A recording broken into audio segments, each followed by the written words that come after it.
चंचल चपल बुध का खेल, 9 दरवाजे 10वां द्वार, बुझ रे ज्ञानी ये विचार। कहते ये शरीर जिहड़ा आ ये पौण पानी अग्नि ये तिन्हां दे मेल द्वारा चलदा है, जिस नूं गुरबाणी विच त्रैगुण कहा। त्रैगुण तो भाव है पौण का गुण है उसनूं रजोगुण कह दिता गया, पानी का गुण उन्होंने सतोगुण कह दिता गया, अगन का गुण है उसनूं तमोगुण कह दिता गया। ਜਿਹੜੇ ਸਾਨੂੰ ਇਹ ਸੂਖਮ ਵਿਚਾਰ ਫੁਰਨੇ ਆਉਂਦੇ ਆ, ਆਕਾਰ ਆਉਂਦੇ ਆ, ਇਹ ਸਾਰਾ ਤ੍ਰੈਗੁਣ ਦਾ ਖੇਲ ਹੈ, ਮਾਇਆ ਦਾ ਖੇਲ ਹੈ। ਜਿੰਨੀ ਅਸੀਂ ਸੰਸਾਰੀ ਤੌਰ ਤੇ ਭਗਤੀ ਵੀ ਕਰਦੇ ਹਾਂ, ਜੇ ਉਹ ਭਗਤੀ ਅਸੀਂ ਭਾਸ਼ਾ ਦੇ ਵਿੱਚ ਕਰ ਰਹੇ ਹਾਂ, ਆਕਾਰਾਂ ਦੀ ਕਰ ਰਹੇ ਹਾਂ, ਪੱਥਰਾਂ ਦੀ ਕਰ ਰਹੇ ਹਾਂ, ਤੇ ਮਹਾਰਾਜ ਜੀ ਕਹਿੰਦੇ ਇਹ ਵੀ ਫਿਰ ਆਕਾਰਾਂ ਦੀ ਭਗਤੀ ਹੈ, ਮਾਇਆ ਦਾ ਖੇਲ ਹੈ। ਸਾਨੂੰ ਕਹਿੰਦੇ ਨੇ ਵੀ ਜਿਹੜੀ ਤੁਸੀਂ ਭਗਤੀ ਕਰਨੀ ਹੈ ਉਹ ਇਸ ਸਰੀਰ ਦੇ ਵਿੱਚ ਚੱਲ ਰਹੇ ਅਨਹਦ ਨਾਦ ਦੀ ਕਰੋ। ਉਹ ਨਾਦ ਜਿਹੜਾ ਕਿਸੇ ਵੀ ਭਾਸ਼ਾ ਤੋਂ ਰਹਿਤ ਹੋ ਕੇ ਵੱਜਦਾ। ਜਪਜੀ ਸਾਹਿਬ ਦੇ ਵਿੱਚ ਦੱਸਿਆ ਜਾਂਦਾ ਹੈ, ਭੁਗਤ ਗਿਆਨ ਦਇਆ ਭੰਡਾਰਨ ਘਟ ਘਟ ਵਾਜੈ ਨਾਦ। ਨਾਦ ਤੋਂ ਭਾਵ ਇੱਕ ਐਸੀ ਧੁਨ ਜੋ ਕਿਸੇ ਦੇ ਵਜਾਇਆ ਨਹੀਂ ਵੱਜ ਰਹੀ, ਸਹਿਜ ਸੁਭਾਅ ਬ੍ਰਹਿਮੰਡ ਦੇ ਵਿੱਚ ਪ੍ਰਕਾਸ਼ ਦੀ ਗਤੀ ਦੇ ਨਾਲ ਚੱਲ ਰਹੀ ਹੈ। ਹੁਣ ਆਪਾਂ ਭਗਤੀ ਕਰਦੇ ਹਾਂ, ਕੋਈ ਵਾਹਿਗੁਰੂ ਜਪਦਾ, ਕੋਈ ਹਰੀ ਅੱਲਾ ਰਾਮ ਜਪਦਾ ਹੈ, ਕੋਈ ਬਾਣੀ ਪੜ੍ਹ ਲੈਂਦਾ ਹੈ, ਕੋਈ ਸੰਧਿਆ ਕਰ ਲੈਂਦਾ ਹੈ, ਕੋਈ ਤ੍ਰਿਕਾਲ ਦਾ ਵੇਲਾ ਸੰਭਾਲ ਲੈਂਦਾ ਹੈ, ਕੋਈ ਮੰਦਰ ਮਸਜਿਦ ਦੇ ਵਿੱਚ ਆ ਜਾਂਦਾ ਹੈ। ਬਸ ਇੱਥੋਂ ਤੱਕ ਅਸੀਂ ਸੀਮਤ ਹਾਂ। ਪਰ ਜੇ ਅਸੀਂ ਕਹੀਏ ਵੀ ਧਿਆਨ ਦੀ ਅਵਸਥਾ ਦੇ ਵਿੱਚ ਸਾਨੂੰ ਕੀ ਅਨੁਭਵ ਹੁੰਦਾ ਹੈ, ਧਿਆਨ ਦੇ ਵਿੱਚ ਸਾਡੇ ਅੰਦਰ ਦਾ ਜੋ ਪ੍ਰਕਾਸ਼ ਦਾ, ਨਾਮ ਦਾ, ਸੱਚ ਦਾ ਕੀ ਖੇਲ ਚੱਲਦਾ ਹੈ, ਉਹ ਸਾਡੇ ਵੱਸ ਦੀ ਗੱਲ ਨਹੀਂ। ਉੱਥੋਂ ਤੱਕ ਸਾਡਾ ਮਨ ਨਹੀਂ। ਸੰਸਾਰੀ ਤੌਰ ਤੇ ਜਿੰਨਾ ਕੁ ਅਨੁਭਵ ਹੁੰਦਾ ਹੈ, ਜੋ ਆਕਾਰ ਦੀ ਭਗਤੀ ਕੀਤੀ, ਸੰਸਾਰ ਦੀ ਭਗਤੀ ਕੀਤੀ, ਭਾਸ਼ਾ ਦੇ ਵਿੱਚ ਭਗਤੀ ਕੀਤੀ, ਉੱਥੋਂ ਤੱਕ ਹੀ ਸੀਮਤ ਆ। ਹੁਣ ਜਦੋਂ ਆਪਾਂ ਸੁਖਮਣੀ ਸਾਹਿਬ ਜੀ ਦੀ ਬਾਣੀ ਪੜ੍ਹਦੇ ਹਾਂ, ਗੁਰੂ ਅਰਜਨ ਦੇਵ ਮਹਾਰਾਜ ਕਹਿੰਦੇ ਨੇ, ਸੁਨ ਸਮਾਦ ਅਨਹਤ ਤਹਿਨਾਦ, ਕਹਿਣ ਨਾ ਜਾਈ ਅਚਰਜ ਵਿਸਮਾਦ। ਮਹਾਰਾਜ ਜੀ ਕਹਿੰਦੇ ਜਿੰਨੀ ਦੇਰ ਤੱਕ ਸੁਨ ਦੇ ਵਿੱਚ ਸਮਾਧੀ ਧਰ ਕੇ ਅਨਹਤ ਨਾਦ, ਅਨਹਦ ਬਾਣੀ, ਅੰਮ੍ਰਿਤ ਰਸ ਦਾ ਖਜ਼ਾਨਾ ਨਹੀਂ ਪ੍ਰਾਪਤ ਕੀਤਾ, ਕਹਿੰਦੇ ਇਸ ਦੇਹੀ ਦਾ ਕੋਈ ਫਾਇਦਾ ਨਹੀਂ ਹੋਇਆ। ਕਹਿੰਦੇ ਆ ਚਿਰੰਕਾਲ ਪਈ ਦੁਰਲਭ ਦੇ, ਨਾਮ ਵੀ ਹੋਣੀ ਹੋਈ ਖੇ, ਪਸ਼ੂ ਪ੍ਰੇਤ ਮੁਗਤ ਤੇ ਬੁਰੀ, ਤਿਸੇ ਨਾ ਜਾਣੇ ਜਿਨੇ ਸਿਰੀ। ਮਹਾਰਾਜ ਕਹਿੰਦੇ ਫਿਰ ਤਾਂ ਪਸ਼ੂਆਂ ਤੇ ਪ੍ਰੇਤਾਂ ਤੋਂ ਵੀ ਮਾੜੀ ਹੈ ਜੇ ਆਪ ਦੇ ਅੰਦਰ ਸਮਾਧ ਦੇ ਵਿੱਚ ਨਹੀਂ ਬੈਠਣਾ ਸ਼ੁਰੂ ਕੀਤਾ। ਅਸੀਂ ਸਿੱਧਾ ਰਾਮ ਰਾਮ ਕਰ ਰਹੇ ਹਾਂ, ਅੱਲਾ ਅੱਲਾ ਕਰ ਰਹੇ ਹਾਂ, ਪਰ ਪ੍ਰਾਪਤੀ ਨਹੀਂ ਕਰ ਸਕਦੇ। ਕਹਿੰਦੇ ਰਾਮ ਰਾਮ ਕਰਤਾ ਜਗ ਫਿਰੇ, ਰਾਮ ਨਾ ਪਾਇਆ ਜਾਏ ਤੇ ਪਾਈਏ ਕਿਵੇਂ? ਜੇ ਅਨਹਦ ਨਾਦ ਦੀ ਭਗਤੀ ਕਰਨੀ ਹੈ, 10ਵੇਂ ਘਰ ਦੀ ਭਗਤੀ ਕਰਨੀ ਹੈ, ਅੰਮ੍ਰਿਤ ਰਸ ਪੀਣਾ ਹੈ ਆਪਦੇ ਦੇਹੀ ਦੇ ਵਿੱਚੋਂ ਕੱਢ ਕੇ, ਤੇ ਮਹਾਰਾਜ ਕਹਿੰਦੇ ਕਿਸ ਤਰ੍ਹਾਂ ਪ੍ਰਾਪਤ ਕੀਤਾ ਜਾਏ? ਤੇ ਕਹਿੰਦੇ ਉਹਦੇ ਲਈ ਫਿਰ ਸਾਨੂੰ ਸ਼ਬਦ ਗੁਰੂ ਦੀ ਲੋੜ ਹੈ। ਜਦੋਂ ਅਸੀਂ ਤਰੀਕੇ ਦੇ ਨਾਲ ਸ਼ਬਦ ਗੁਰੂ, ਜੁਗਤੀ ਦੇ ਨਾਲ ਸ਼ਬਦ ਗੁਰੂ ਦਾ ਜਾਪ ਕਰਕੇ ਅੰਤਰਗਤ ਬੈਠਾਂਗੇ ਆਪ ਦੀ ਸਮਾਧ ਦੇ ਵਿੱਚ, ਤਾਂ ਇਹ ਦੇਹੀ ਦੇ ਵਿੱਚ ਫਿਰ ਮਹਾਰਾਜ ਜੀ ਕਹਿੰਦੇ ਨੇ, ਮਨ ਮੰਦਰ ਤਨ ਵੇਸ ਕਲੰਦਰ, ਘਟ ਹੀ ਤੀਰਥ ਨਾਵਾ, ਏਕ ਸ਼ਬਦ ਮੇਰੇ ਪ੍ਰਾਣ ਬਸਤ ਹੈ, ਬਹੁੜ ਜਨਮ ਨਾਵਾ। ਫਿਰ ਉਹਦੀ ਪ੍ਰਾਪਤੀ ਹੋਈ। ਪਰ ਸਾਨੂੰ ਤਾਂ ਵਿਚਾਰ ਬਹੁਤ ਆਉਂਦੇ ਆ। ਅਸੀਂ ਆਮ ਤੌਰ ਤੇ ਕਹਿ ਦਿੰਦੇ ਹਾਂ ਵੀ ਜਦੋਂ ਸਿਮਰਨ ਕਰੀਏ, ਜਦੋਂ ਬਾਣੀ ਪੜ੍ਹੀਏ, ਸਾਡੇ ਤੋਂ ਤਾਂ 10 ਮਿੰਟ ਤੋਂ ਵੱਧ ਬੈਠਾ ਨਹੀਂ ਜਾਂਦਾ, 5 ਮਿੰਟ ਤੋਂ ਵੱਧ ਬੈਠਾ ਨਹੀਂ ਜਾਂਦਾ। ਜੇ ਅਸੀਂ ਸੁਬਾਹ ਅੰਮ੍ਰਿਤ ਵੇਲੇ ਉੱਠ ਕੇ ਨਾਮ ਜਪਣਾ ਚਾਹੁੰਦੇ ਹਾਂ, ਸੁਬਾਹ ਕੋਸ਼ਿਸ਼ ਕਰੀਏ ਕਿ ਬਾਣੀ ਪੜ੍ਹ ਲਈ ਜਾਵੇ, ਤੇ ਸਾਡਾ ਸਰੀਰ ਨਹੀਂ ਸਾਥ ਦਿੰਦਾ। ਇਸ ਤਰ੍ਹਾਂ ਲੱਗਦਾ ਕਿ ਜਿਸ ਤਰ੍ਹਾਂ ਕੋਈ ਸੂਈਆਂ ਵੱਜਦੀਆਂ ਸਾਡੇ ਸਰੀਰ ਦੇ ਵਿੱਚ। 5 ਮਿੰਟ ਤੱਕ ਵੀ ਅਸੀਂ ਅੱਖਾਂ ਬੰਦ ਕਰਕੇ ਚੌਂਕੜਾ ਲਾ ਕੇ ਨਹੀਂ ਬੈਠ ਸਕਦੇ। ਸਾਨੂੰ ਐਂ ਲੱਗਦਾ ਵੀ ਨੀਂਦ ਆਉਂਦੀ ਪਈ ਆ, ਉਬਾਸੀਆਂ ਆਉਂਦੀਆਂ, ਅੱਖਾਂ ਦੇ ਵਿੱਚੋਂ ਜਲ ਆਉਂਦਾ, ਪਾਣੀ ਆਉਂਦਾ, ਤੇ ਫਿਰ ਆਪਾਂ ਕਹੀਏ ਵੀ ਭਗਤੀ ਕੀਤੀ ਜਾਵੇ। ਹੁਣ ਸਰੀਰ ਨਾਲ ਭਗਤੀ ਕਰ ਨਹੀਂ ਰਹੇ, ਨਾ ਸਰੀਰ ਕਰਨ ਦੇ ਰਿਹਾ। ਅੰਦਰ ਆਪਦੇ ਸੂਖਮ ਦਾ ਮਹਾਰਾਜ ਕਹਿੰਦੇ ਨੇ ਭੇਤ ਲੈ ਲਓ, ਉਹ ਹੈ ਨਹੀਂ। ਤੇ ਸਾਡੇ ਫਿਰ ਜੀਵਨ ਨੂੰ ਬੇਸ਼ੱਕ ਅਸੀਂ ਰਾਜਿਆਂ ਦੀ ਤਰ੍ਹਾਂ ਜਿਉਂਦੇ ਹਾਂ, ਬੇਸ਼ੱਕ ਅਸੀਂ ਖੇਤੀ ਕਰਦੇ ਹਾਂ, ਵਪਾਰ ਕਰਦੇ ਹਾਂ, ਦਿਹਾੜੀ ਕਰਦੇ ਹਾਂ, ਨੌਕਰੀ ਕਰਦੇ ਹਾਂ, ਉਹਨੂੰ ਵਿਅਰਥ ਕਹਿ ਦਿੱਤਾ ਗਿਆ। ਕਿਉਂਕਿ ਮਹਾਰਾਜ ਕਹਿੰਦੇ ਕਿ ਪਸ਼ੂਆਂ ਤੋਂ, ਰੁੱਖਾਂ ਬਿਰਖਾਂ ਤੋਂ, ਪੰਛੀਆਂ ਤੋਂ ਉੱਤਮ ਇਹ ਜੂਨ ਹੈ ਜਿਸ ਦੇ ਵਿੱਚ ਆਪਾਂ ਆਪ ਦੇ ਘਰ ਉਸ ਪ੍ਰਕਾਸ਼ ਮਹਿਲ ਦੀ ਵਾਪਸੀ ਕਰ ਸਕਦੇ। ਤੇ ਜੇ ਆਪਾਂ ਇਸ ਜਾਵੇਂ ਦੇ ਵਿੱਚ ਆ ਕੇ ਇਸ ਨੂੰ ਬਿਰਥਾ ਗਵਾ ਦਿੱਤਾ, ਅਸੀਂ ਸਿਰਫ ਬਾਹਰੀ ਸਰੀਰਾਂ ਦੇ ਨਾਲ ਹੀ ਜੁੜੇ ਰਹਿ ਗਏ।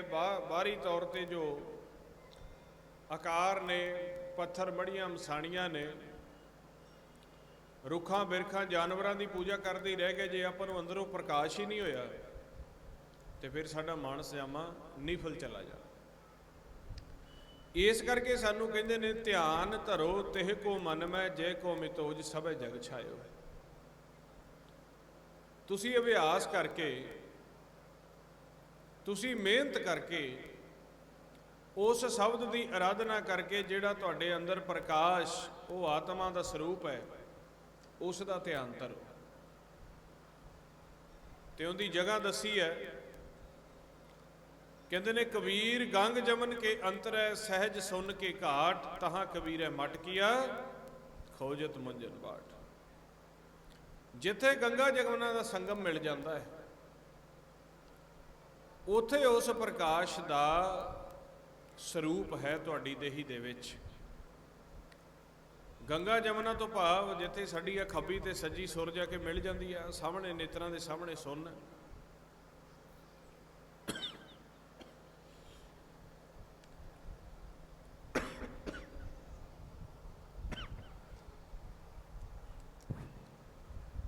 ਫਿਰ ਕਹਿੰਦੇ ਆ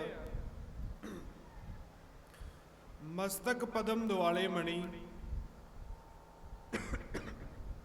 ਮਾਹੇ ਨਿਰੰਜਨ ਤ੍ਰੈ ਭਵਨ ਧਣੀ। ਜਿਹੜਾ ਮਸਤਕ ਹੈ, ਮਸਤਕ ਦੇ ਨੀਚੇ ਜਦੋਂ ਧਿਆਨ ਰੂਪ ਹੋ ਕੇ ਬੈਠਾਂਗੇ, ਉਥੇ ਮਣੀ ਦਾ ਪ੍ਰਕਾਸ਼ ਹੈ, ਕਹਿੰਦੇ ਉਥੇ ਜਾ ਕੇ ਮਿਲਾਪ ਕਰ ਸਕਦੇ ਹਾਂ। ਜਦੋਂ ਗੁਰਬਾਣੀ ਗੁਰੂ ਦੇ ਸ਼ਬਦਾਂ ਨੂੰ ਫਿਰ ਅਸੀਂ ਸਮਝਦੇ ਹਾਂ, ਦੋਨੋਂ ਸ਼ਬਦਾਂ ਦੇ ਵਿੱਚ ਇਹੀ ਸਾਨੂੰ ਪਤਾ ਲੱਗਦਾ ਹੈ ਕਿ ਜੋ ਮਾਲਕ ਦਾ ਪ੍ਰਕਾਸ਼ ਹੈ, ਆਤਮਾ ਦਾ ਸਰੂਪ ਹੈ, ਉਹ ਆ ਨੇਤਰਾਂ ਤੋਂ ਉੱਪਰ ਤੇ ਮਸਤਕ ਦੇ ਨੀਚੇ ਹੈ। ਗੁਰਬਾਣੀ ਗੁਰੂ ਦੇ ਵਿੱਚ ਜਾਂਚ ਕਰਨੀ ਹੁੰਦੀ ਆ, ਜਾਂਚ ਕਰਕੇ ਪਤਾ ਲੱਗਦਾ ਮਸਤਕ ਪਦਮ ਦਿਵਾਲੇ ਮਣੀ, ਮਾਹੇ ਨਿਰੰਜਨ ਤ੍ਰੈ ਭਵਨ ਧਣੀ। ਪੰਜ ਸ਼ਬਦ ਨਿਰਮਾਇਲ ਵਾਜੇ, ਢੁਲ ਕੇ ਚਵਰ ਸੰਖ ਕਣ ਗਾਜੇ। ਸਾਰਾ ਧਿਆਨ ਦਾ ਖੇਲ ਸਾਨੂੰ ਗੁਰਬਾਣੀ ਗੁਰੂ ਦੇ ਵਿੱਚ ਦੱਸ ਕੇ ਮੁੜ ਕੇ ਕਹਿੰਦੇ ਆ ਤੁਸੀਂ ਪ੍ਰੈਕਟੀਕਲ ਕਰਨਾ ਹੈ। ਪਰ ਅਸੀਂ ਗੁਰਬਾਣੀ ਗੁਰੂ ਨੂੰ ਵਿਚਾਰਨ ਦੀ ਬਜਾਏ ਸਿਰਫ ਮੱਥਾ ਟੇਕਣ ਤੱਕ ਸੀਮਿਤ ਰਹਿ ਗਏ। ਅਸੀਂ ਸ਼ਬਦ ਦਾ ਅਭਿਆਸ ਕਰਕੇ ਅੰਤਰਗਤ ਉਤਰਨ ਦੀ ਬਜਾਏ ਸਿਰਫ ਇੱਥੋਂ ਤੱਕ ਸੀਮਿਤ ਰਹਿ ਗਏ ਕਿ ਮੱਸਿਆ ਦੇ ਉੱਤੇ ਇਸ਼ਨਾਨ ਕਰ ਲਓ, ਸੰਗਰਾਂਦ ਤੇ ਇਸ਼ਨਾਨ ਕਰ ਲਓ, ਪੱਥਰ ਮੜੀਆਂ ਮਸਾਣੀਆਂ ਦੀ ਸੇਵਾ ਕਰ ਲਓ। ਜੋ ਅੰਦਰ ਮਾਲਕ ਪਰਮੇਸ਼ਰ ਸ਼ਬਦ ਰੂਪ ਬੈਠੇ ਹੈ, ਅਨਹਦ ਰੂਪ ਬੈਠੇ ਹੈ, ਆਤਮਿਕ ਸਰੂਪ ਬੈਠੇ ਹੈ, ਉਹਦੇ ਵਿੱਚ ਆਪਾਂ ਆਪ ਦਾ ਧਿਆਨ ਨਹੀਂ ਲੈ ਕੇ ਗਏ। ਤੇ ਇਸ ਦਾ ਫਾਇਦਾ ਕਿਸ ਨੇ ਚੱਕਿਆ? ਸਾਡੇ ਅੰਦਰ ਵਸਣ ਵਾਲੇ ਦੇਹੀ ਦੇ ਪੰਜਾਂ ਦੂਤਾਂ ਨੇ। ਸਾਨੂੰ ਅੰਦਰੋਂ ਜਿਹੜੇ ਲਗਾਤਾਰ ਵਿਚਾਰ ਆਉਂਦੇ ਆ, ਜਦੋਂ ਅਸੀਂ ਸਿਮਰਨ ਕਰਦੇ ਆ ਫੁਰਨੇ ਆਉਂਦੇ ਆ, ਜਦੋਂ ਅਸੀਂ ਬੈਠਦੇ ਆ ਸਾਡੀ ਦੇਹੀ ਨੂੰ ਟੇਕੇ ਨਹੀਂ ਬੈਠਣ ਦਿੰਦੇ। ਅਸੀਂ ਇਹ ਪਹਿਚਾਣ ਨਹੀਂ ਕੀਤੀ ਕਿ ਇਹ ਫੁਰਨੇ ਆਉਂਦੇ ਕਿੱਥੋਂ ਆ। ਵਿਚਾਰਾਂ ਦੇ ਵਿੱਚ ਹੀ ਸਾਡਾ ਝਗੜਾ ਹੈ, ਵਿਚਾਰਾਂ ਦੇ ਵਿੱਚ ਹੀ ਸਾਨੂੰ ਹਿੰਦੂ ਮੁਸਲਮਾਨ ਸਿੱਖ ਈਸਾਈ ਬਣਾਇਆ ਜਾ ਰਿਹਾ। ਤੇ ਫੁਰਨਿਆਂ ਦੀ ਹੌੜ ਇਹ ਨਹੀਂ ਪਤਾ ਲੱਗਦਾ। ਅਸੀਂ ਸੋਚਦੇ ਹਾਂ ਕਿ ਸਾਡਾ ਮਨ ਵਿਚਾਰ ਲੈ ਰਿਹਾ, ਪਰ ਜਦੋਂ ਗੁਰਬਾਣੀ ਗੁਰੂ ਦੇ ਵਿੱਚੋਂ ਖੋਜ ਕੇ ਦੇਖੀਏ ਤੇ ਕਹਿੰਦੇ ਮਨ ਨਹੀਂ, ਤੁਹਾਡੇ ਮਨ ਨੂੰ ਪੰਜ ਦੂਤ ਵਿਚਾਰ ਦਿੰਦੇ ਆ। ਮਨ ਨਹੀਂ ਵਿਚਾਰ ਲੈਂਦਾ। ਜਿਵੇਂ ਮਨ ਦਾ ਸੂਖਮ ਆਕਾਰ ਇਸ ਦੇਹੀ ਦੇ ਵਿੱਚ ਵਸਦਾ ਹੈ, ਉਸੇ ਤਰ੍ਹਾਂ ਇਸ ਦੇਹੀ ਦੇ ਵਿੱਚ 5 ਸੂਖਮ ਆਕਾਰ ਹੋਰ ਵਸਦੇ ਨੇ, ਜਿਨ੍ਹਾਂ ਨੂੰ ਗੁਰਬਾਣੀ ਵਿੱਚ ਕਹਿੰਦੇ ਇਸ ਦੇਹੀ ਅੰਤਰ ਪੰਚ ਚੋਰ ਵਸੈ। ਕਾਮ ਕ੍ਰੋਧ ਲੋਭ ਮੋਹ ਅਹੰਕਾਰਾ, ਅੰਮ੍ਰਿਤ ਲੂਟੈ ਮਨ ਮੁਖ ਨਹੀਂ ਬੂਝੈ, ਕੋਈ ਨਾ ਸੁਣੇ ਪੁਕਾਰਾ। ਜਿਸ ਤਰ੍ਹਾਂ ਮਨ ਦਾ ਜੋਤ ਰੂਪੀ ਆਕਾਰ ਹੈ, ਉਸੇ ਤਰ੍ਹਾਂ 5 ਜੋਤ ਰੂਪੀ ਆਕਾਰ ਨੇ, ਜਿਨ੍ਹਾਂ ਨੂੰ 5 ਦੂਤਾਂ ਦਾ ਨਾਮ ਦਿੱਤਾ ਗਿਆ। ਉਹ ਇਸ ਦੇਹੀ ਦੇ ਵਿੱਚ ਵਸਦੇ ਆ, ਸਾਨੂੰ ਵਿਚਾਰ ਦਿੰਦੇ ਆ। ਵਿਚਾਰ ਇੰਨੇ ਆਉਂਦੇ ਆ ਕਿ ਸੁਬਾਹ ਜਦੋਂ ਨੇਤਰ ਅਸੀਂ ਖੋਲ੍ਹ ਲੈਂਦੇ ਆ, ਸਾਡੀ ਨੀਂਦ ਖੁੱਲ੍ਹ ਗਈ, ਉਥੋਂ ਸਾਨੂੰ ਫੁਰਨੇ ਫਿਕਰਾਂ ਵਿਚਾਰ ਚੱਲਣੇ ਸ਼ੁਰੂ ਹੁੰਦੇ ਨੇ, ਤੇ ਸਾਰੀ ਦਿਹਾੜੀ ਜਿਵੇਂ ਜਿਵੇਂ ਕਰਮ ਕਰੀ ਜਾਂਦੇ ਆ, ਨਾਲ ਫੁਰਨਿਆਂ ਦੇ ਵਿੱਚ ਮਨ ਉਲਝਿਆ ਰਹਿੰਦਾ। ਜੇ ਅਸੀਂ 1 ਮਿੰਟ ਵੀ ਸੋਚੀਏ ਵੀ ਕਰਮ ਕਰਦੇ ਆ, ਸਿਮਰਨ ਕਰ ਲਈਏ, ਤੇ ਇਹ 5 ਦੂਤ ਜਿਹੜੇ ਆ ਸਾਨੂੰ ਸਿਮਰਨ ਨਹੀਂ ਕਰਨ ਦਿੰਦੇ। ਮਹਾਰਾਜ ਕਹਿੰਦੇ ਪੰਚ ਦੂਤ ਚਿਤਵੈ ਵਿਕਾਰਾ, ਮਾਇਆ ਮੋਕਾ ਇਹ ਪਸਾਰਾ। ਹੁਣ ਫਿਰ ਇੱਥੇ ਅਭਿਆਸੀ ਜੀ ਵਿਰਾਗ ਦੇ ਵਿੱਚ ਆ ਕੇ ਕਹਿੰਦੇ ਆ ਵੀ ਜੇ ਸਿਮਰਨ ਕਰੀਏ ਤੇ ਸਾਨੂੰ ਸਿਮਰਨ ਨਹੀਂ ਕਰਨ ਦਿੰਦੇ ਇਹ 5 ਦੂਤ। ਬਾਣੀ ਪੜਨ ਲੱਗੀਏ, ਧਿਆਨ ਕਰਨ ਲੱਗੀਏ, ਉੱਥੇ ਨਹੀਂ ਬੈਠਣ ਦਿੰਦੀ। ਇਹਨਾਂ ਦਾ ਇਲਾਜ ਕੀ ਆ? ਤੇ ਫਿਰ ਮਹਾਰਾਜ ਸੱਚੇ ਪਾਤਸ਼ਾਹ ਕਹਿੰਦੇ ਆ ਵੀ ਜਿਸ ਤਰ੍ਹਾਂ ਸੰਸਾਰ ਦੇ ਵਿੱਚ ਸਾਡੇ ਤੇ ਕੋਈ ਹਮਲਾ ਕਰਦਾ, ਯੁੱਧ ਕਰਦਾ, ਉਹਨੂੰ ਮਾਰਨ ਦੇ ਲਈ ਹਥਿਆਰਾਂ ਦੀ ਲੋੜ ਪੈਂਦੀ ਹੈ, ਇਸੇ ਤਰ੍ਹਾਂ ਜਦੋਂ ਤੁਹਾਡੇ ਸੂਖਮ ਮਨ ਨੂੰ ਇਹ ਵਿਚਾਰਾਂ ਦਾ ਹਮਲਾ ਕਰਕੇ ਤੁਸੀਂ ਸਿਮਰਨ ਕਰਨ ਲੱਗਦੇ ਹੋ, ਤੁਹਾਡੇ ਧਿਆਨ ਨੂੰ ਵਾਰ-ਵਾਰ ਮੋੜਦੇ ਆ, ਤੁਸੀਂ ਬਾਣੀ ਪੜ੍ਹਨ ਲੱਗਦੇ ਹੋ, ਤੁਹਾਨੂੰ ਵਾਰ-ਵਾਰ ਕੋਈ ਨਾ ਕੋਈ ਪੁਰਾਣੀ ਗੱਲ ਚੇਤੇ ਦੇ ਵਿੱਚ ਲੈ ਕੇ ਆਉਂਦੇ ਆ। ਕਹਿੰਦੇ ਇਹਨੂੰ ਸ਼ਬਦ ਦੇ ਬਾਣ ਦੀ ਲੋੜ ਆ। ਕਹਿੰਦੇ ਭਗਵਤ ਭੀਰ ਸਖਤ ਸਿਮਰਨ ਕੀ, ਕਟੀ ਕਾਲ ਭੈ ਫਾਸੀ, ਦਾਸ ਕਮੀਰ ਚੜਿਓ ਗੜ ਉਪਰ, ਰਾਜ ਲਿਓ ਅਵਿਨਾਸੀ। ਗੁਰ ਮੰਤਰ ਦਾ ਤੀਰ ਜਦੋਂ ਤੁਸੀਂ ਇਹਨਾਂ ਦੂਤਾਂ ਦੇ ਉੱਪਰ ਮਾਰੋਗੇ, ਸ਼ਬਦ ਦੇ ਧੁਨ ਦੇ ਵਿੱਚ ਧਿਆਨ ਰੱਖ ਕੇ ਤੁਸੀਂ ਅਭਿਆਸ ਕਰੋਗੇ, ਇਹ ਵਿਚਾਰ ਜਿਹੜੇ ਆ ਇਹ ਪਾਸੇ ਹਟ ਜਾਣਗੇ। ਅਸੀਂ ਸਿਮਰਨ ਕਰਦਿਆਂ ਆਪ ਦੀ ਆਵਾਜ਼ ਦੇ ਵਿੱਚ ਧਿਆਨ ਨਹੀਂ ਲੈ ਕੇ ਜਾਂਦੇ। ਅਸੀਂ ਸਿਮਰਨ ਕਰਦਿਆਂ ਨੇਤਰ ਬੰਦ ਕਰਕੇ ਸਾਹਮਣੇ ਸੁਣਨ ਵਿੱਚ ਧਿਆਨ ਨਹੀਂ ਰੱਖਦੇ, ਇਸ ਕਰਕੇ ਸਾਨੂੰ ਵਿਚਾਰ ਆਉਂਦੇ ਆ। ਦੂਸਰਾ, ਫਿਰ ਅਸੀਂ ਸਿਮਰਨ ਜੁਗਤੀ ਦੁਆਰਾ ਨਹੀਂ ਕਰਦੇ, ਅਸੀਂ ਸਿੱਧਾ ਹੀ ਕਰਦੇ ਹਾਂ ਵਾਹਿਗੁਰੂ ਵਾਹਿਗੁਰੂ, ਜਾਂ ਕੋਈ ਕਰਦਾ ਸਤਨਾਮ ਵਾਹਿਗੁਰੂ ਸਤਨਾਮ ਵਾਹਿਗੁਰੂ। ਇਹ ਤਰੀਕਾ ਨਹੀਂ। ਤਰੀਕਾ ਗੁਰਬਾਣੀ ਵਿੱਚ ਦੱਸਿਆ, ਜਿਨ੍ਹਾਂ ਸਾਸ ਗਿਰਾਸ ਨਾ ਵਿਸਰੈ ਹਰਨਾਮਾ ਮਨਮੰਤ। ਨਾਮ ਵੀ ਇੱਕ ਤਾਕਤ ਹੈ, ਇਹ ਨਹੀਂ ਵੀ ਨਾਮ ਜਿਵੇਂ ਮਰਜ਼ੀ ਜਪ ਲਓ। ਕਹਿੰਦੇ ਜੇ ਜਿਵੇਂ ਮਰਜ਼ੀ ਜਪਣਾ, ਫਿਰ ਤਾਂ ਕਹਿੰਦੇ ਰਾਮ ਰਾਮ ਕਰਤਾ ਜਗ ਫਿਰੇ ਰਾਮ ਨਾ ਪਾਇਆ ਜਾਏ। ਨਾਮ ਜਪਣ ਵਾਸਤੇ ਜੇ ਤਕਨੀਕ ਸਾਨੂੰ ਆ ਗਈ, ਫਿਰ ਪ੍ਰਾਪਤੀ ਹੋਏਗੀ।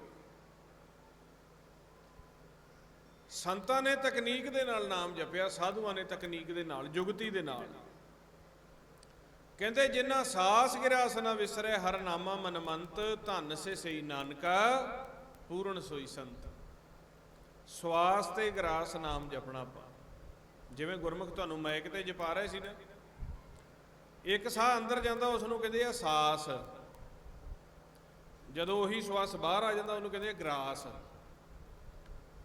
ਆਪਾਂ ਨਾਮ ਨੂੰ 2 ਭਾਗਾਂ ਦੇ ਵਿੱਚ ਵੰਡ ਕੇ ਜਪਣਾ ਹੁੰਦਾ, ਵਾਹਿਗੁਰੂ ਵਾਹਿਗੁਰੂ ਵਾਹਿਗੁਰੂ, ਇਸ ਤਰ੍ਹਾਂ ਰੋਕ ਕੇ। ਤੇ ਜੇ ਆਪਾਂ ਇਸ ਤਰ੍ਹਾਂ ਜਪਾਂਗੇ ਵਾਹਿਗੁਰੂ ਵਾਹਿਗੁਰੂ ਵਾਹਿਗੁਰੂ ਵਾਹਿਗੁਰੂ ਸਤਨਾਮ ਵਾਹਿਗੁਰੂ ਸਤਨਾਮ ਵਾਹਿਗੁਰੂ, ਇਹ ਤਕਨੀਕ ਨਹੀਂ ਹੈਗੀ। ਇਹ ਤਾਂ ਸਹਿਜ ਸੁਭਾਅ ਦੇ ਮੁਖ ਦੇ ਵਿੱਚ ਆਇਆ, ਜਿਵੇਂ ਪ੍ਰੇਮ ਚ ਆਇਆ ਜਪ ਲਿਆ, ਉਹ ਤਾਂ ਠੀਕ ਵੱਖਰੀ ਗੱਲ ਹੈ। ਪਰ ਜਿਹੜੀ ਪ੍ਰਾਪਤੀ ਆ ਉਹ ਤਕਨੀਕ ਨਾਲ। ਮਹਾਰਾਜ ਕਹਿੰਦੇ ਆ ਧੁਨ ਮੈਂ ਧਿਆਨ, ਧਿਆਨ ਮੈਂ ਜਾਣਿਆ, ਗੁਰਮੁਖ ਅਕਥ ਕਹਾਣੀ। ਸ਼ਬਦ ਦੀ ਆਵਾਜ਼ ਦੇ ਵਿੱਚ ਧਿਆਨ ਰੱਖਣਾ, ਨੇਤਰ ਬੰਦ ਰੱਖਣੇ ਤੇ ਮੁਖ ਨੂੰ ਉੱਪਰ ਚੁੱਕਣਾ। ਜਦੋਂ ਅਸੀਂ ਮੁਖ ਦੀ ਨੀਵੀਂ ਭਰ ਕੇ ਨਾਮ ਜਪਦੇ ਆ, ਫਿਰ ਵੀ ਵਿਚਾਰ ਨਹੀਂ ਰੁਕਦੇ। ਇਹ ਤਕਨੀਕਾਂ ਆ ਜਿਨ੍ਹਾਂ ਨੇ ਖੋਜ ਕੀਤੀ ਨਾਮ ਜਪ ਕੇ। ਨੇਤਰ ਬੰਦ ਕਰਕੇ ਮੁਖ ਉੱਪਰ ਕਰਕੇ ਬੋਲ ਬੋਲ ਕੇ ਪਹਿਲੀ ਸਟੇਜ ਤੇ ਨਾਮ ਦਾ ਜਾਪ ਆਪਾਂ ਸ਼ੁਰੂ ਕਰਨਾ ਹੈ, ਪਹਿਲੀ ਸਟੇਜ ਤੇ। ਫਿਰ ਜਦੋਂ ਇਸ ਤਰ੍ਹਾਂ ਆਪਾਂ ਨਾਮ ਦਾ ਜਪ ਸ਼ੁਰੂ ਕਰਦੇ ਆਂ, ਜਪਦਿਆਂ ਜਦੋਂ ਅਸੀਂ ਬੋਲਾਂਗੇ, ਬੋਲਣ ਦੇ ਵਿੱਚ ਸਾਡਾ ਧਿਆਨ ਲਾਵਾਂਗੇ, ਸਾਡੇ ਮਨ ਦੇ ਵਿੱਚ ਜਿਹੜੇ ਵਿਚਾਰ ਸੁਰਤੀ ਘੁੰਮਦੀ ਆ, ਕਦੇ ਕੋਈ ਫੁਰਨਾ ਕਦੇ ਕੋਈ ਫੁਰਨਾ, ਧਿਆਨ ਆਪਾਂ ਆਵਾਜ਼ ਵਿੱਚ ਕਰ ਲਾਂਗੇ, ਉਹ ਪਾਸੇ ਹਟ ਜਾਣਾ। ਉਹਨਾਂ ਦੇ ਪਾਸੇ ਹਟਣ ਦੇ ਨਾਲ ਫਿਰ ਨਾਮ ਜਪਦਿਆਂ ਉਹਦੇ ਵਿੱਚ ਰਸ ਬਣੂਗਾ, ਆਨੰਦ ਬਣੂਗਾ। ਆਨੰਦ ਬਣਦਿਆਂ ਸਾਡੀ ਆਵਾਜ਼ ਆਪਣੇ ਆਪ ਹੀ ਸਹਿਜ ਹੋ ਜਾਏਗੀ। ਵਾਹਿਗੁਰੂ ਵਾਹਿਗੁਰੂ, ਸਹਿਜ ਹੋ ਜਾਊਗੀ ਆਵਾਜ਼। ਜਦੋਂ ਆਵਾਜ਼ ਸਹਿਜ ਹੋ ਜਾਏਗੀ, ਸੁਰਤੀ ਹੌਲੀ ਹੌਲੀ ਹੌਲੀ ਸੁੰਨ ਦੇ ਵਿੱਚ ਵਿਚਾਰਾਂ ਤੋਂ ਰਹਿਤ ਬੈਠਣਾ ਸ਼ੁਰੂ ਕਰੇਗੀ। ਉੱਥੋਂ ਫਿਰ ਸਾਡੀ ਸਮਾਧ ਸ਼ੁਰੂ ਹੋਏਗੀ।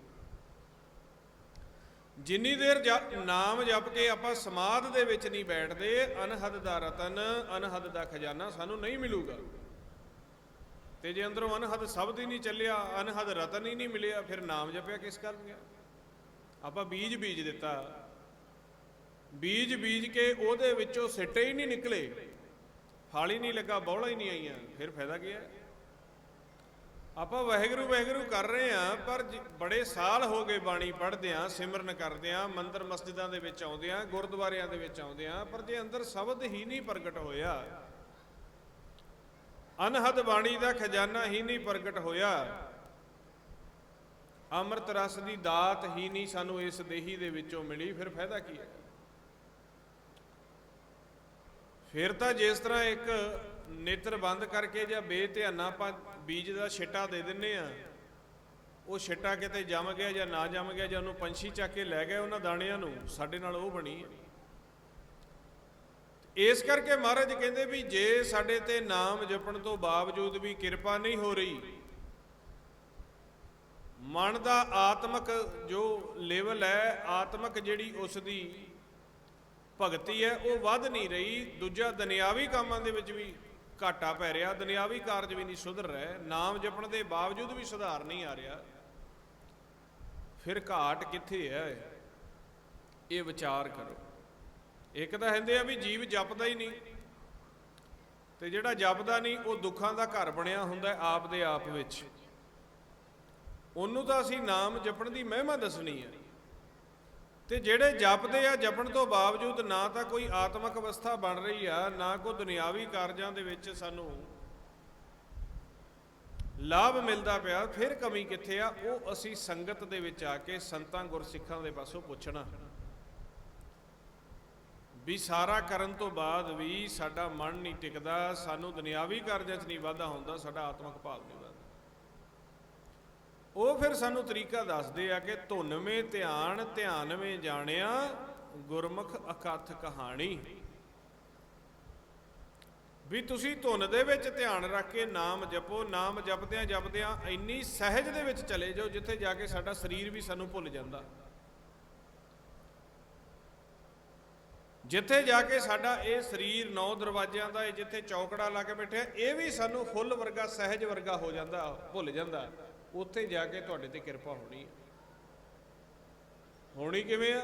ਸ਼ਬਦ ਗੁਰਮੰਤਰ ਵਾਹਿਗੁਰੂ ਦੁਆਰਾ।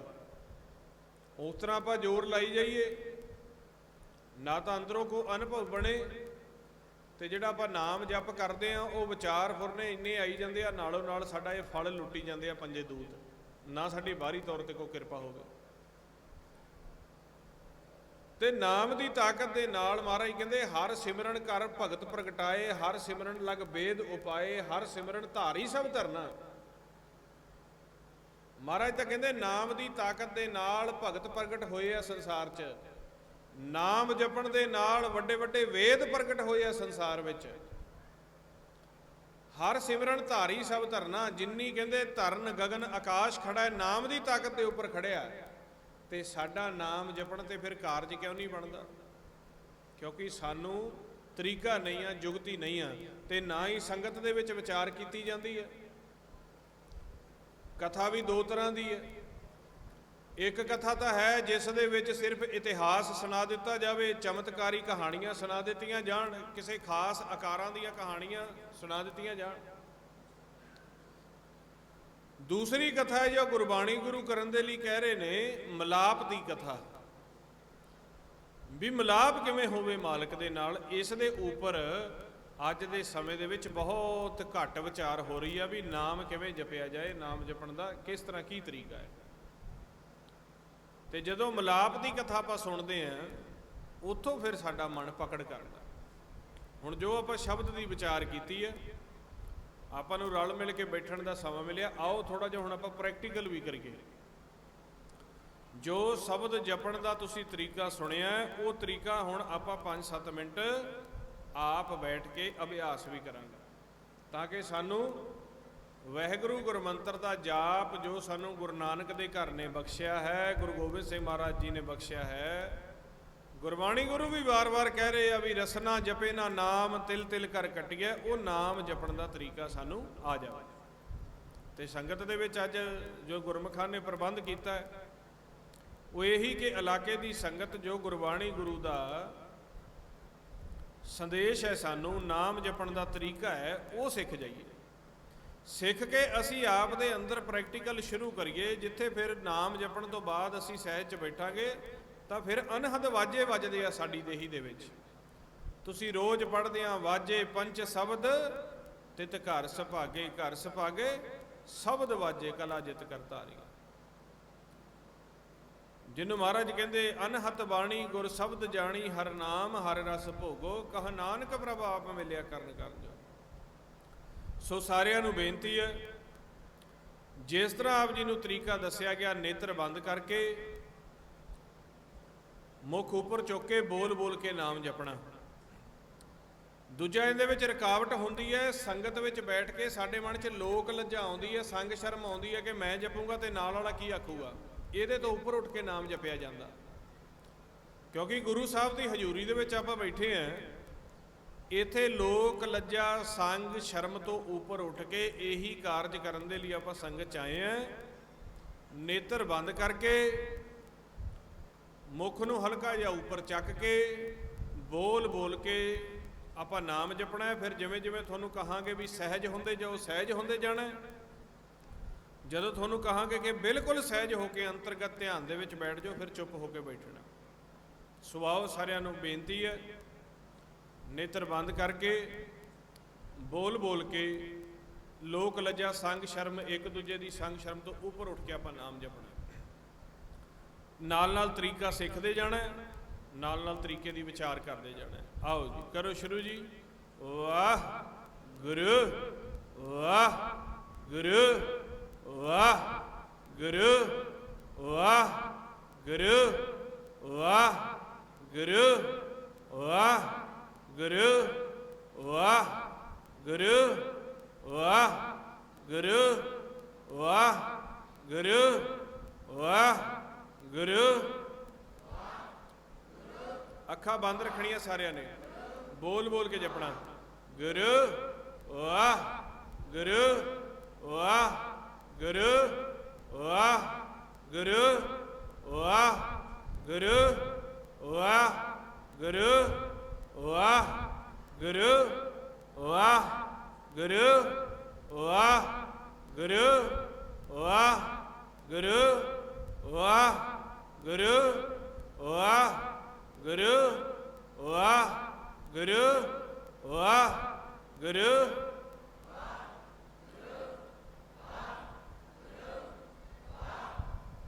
ਸਾਰੇ ਗੁਰਮੁਖਾਂ ਨੇ ਬੋਲ ਬੋਲ ਕੇ ਵਾਹ ਗੁਰੂ ਵਾਹ ਗੁਰੂ ਵਾਹ ਗੁਰੂ ਵਾਹ ਗੁਰੂ ਵਾਹ ਗੁਰੂ ਵਾਹ ਗੁਰੂ ਵਾਹ ਗੁਰੂ ਵਾਹ ਗੁਰੂ ਵਾਹ ਗੁਰੂ ਵਾਹ ਗੁਰੂ ਵਾਹ ਗੁਰੂ ਵਾਹ ਗੁਰੂ।